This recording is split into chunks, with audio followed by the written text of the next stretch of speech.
This is LaVerne Anderson, and I guess I'd have to say this started at Sun and Fun in Florida when I signed up to get a free flight in an RV-12.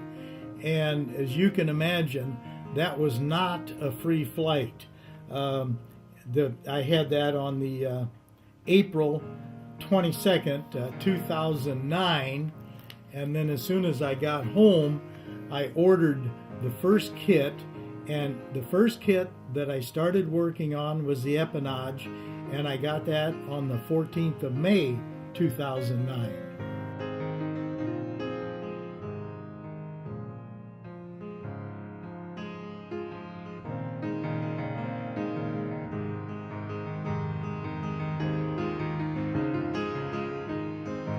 In one package, I got 12,500 rivets of one kind, and then I imagine there are 500 or so, maybe more rivets of different lengths, different diameters, different things that you use them for.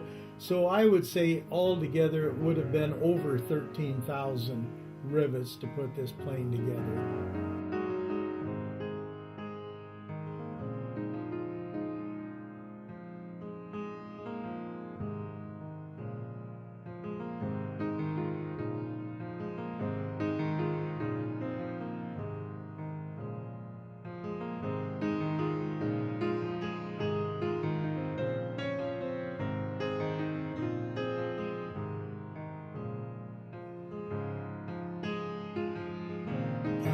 I joined the Iowa National Guard when I was a junior in high school. One day, somebody told me that, you know, if you've got on a uniform, you can go out to the airport and those Army pilots will give you a ride in an Army airplane. And I said, really? Well, I went out there and flew one time in an Army airplane, and that was it. From that one flight, it was tunnel vision. What do I have to do to be an Army pilot? And that was kind of the beginning of my Army career. The vertical stabilizer, the top one that's way in the back, that's up and down vertical, and that was obviously the easiest thing to start with, to where you'd learn.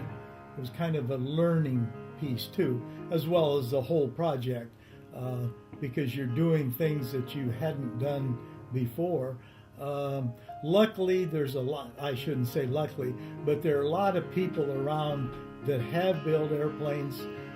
So if I had something that I questioned, I could either call the factory or I could call someone that I knew that had built before and could get a question answered that way.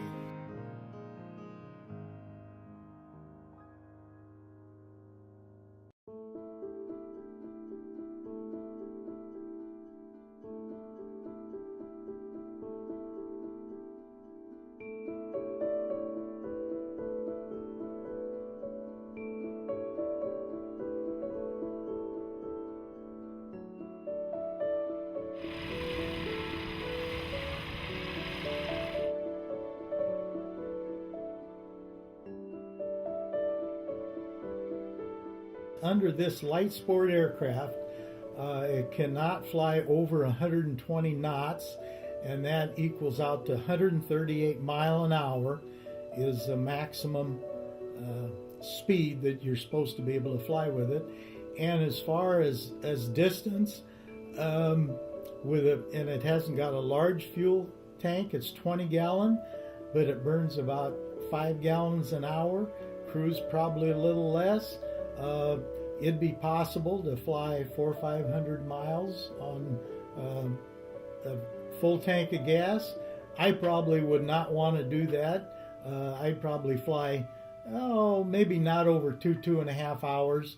I'm ready to take a rest, take a break, and then put more fuel in another location. It took me back quite a while as I think about it.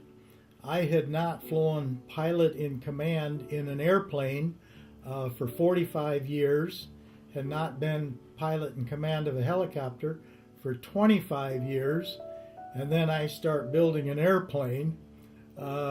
It took me about 2 years to build it, which was a pretty fast time, but this was a easier airplane to build than what some of them are. This used pop rivets, and it was easy to do that. You could go pretty fast with that.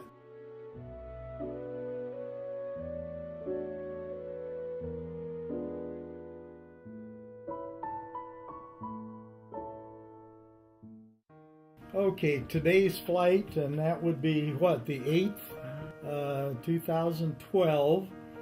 I was thinking, it's been a long time since I've been in an airplane by myself, and so of course you always use a checklist, but I think I double checked everything just to make sure. And I think then before I took off it was Lord be with me today, as if that would be just today and not every other day. But I got everything ready, and controls acting just right, just the way they should be. Push the throttle forward, and away we went. One thing that I could notice was I got off the ground sooner, because before that I'd always had somebody else with me, the flight instructor in the airplane. So that was a little bit of a change to have it get off so soon. But everything else was normal, no problems. Came around and set up for the approach. I probably went back further and maybe had a longer approach than what I will later, but I wanted to give myself plenty of time to where I could get that angle just right as I was coming down, and then to keep the airspeed right where I wanted it, about 55 knots, which would be a little over 60 mile an hour. And I wanted to keep that right in there, so I'm flying all the way. And then as you get closer, and you can say to yourself, I've got it in sight, everything's looking good. And then I ease back and close the throttle all the way. So I'm just kind of coasting those last few feet with absolutely no power on the aircraft. And get close to the ground, and just start rounding it out and holding it off as long as I could, and then boom, you touch down. And I know it sure felt good to me. So it was a good flight. It was a fun flight, and certainly enjoyed it.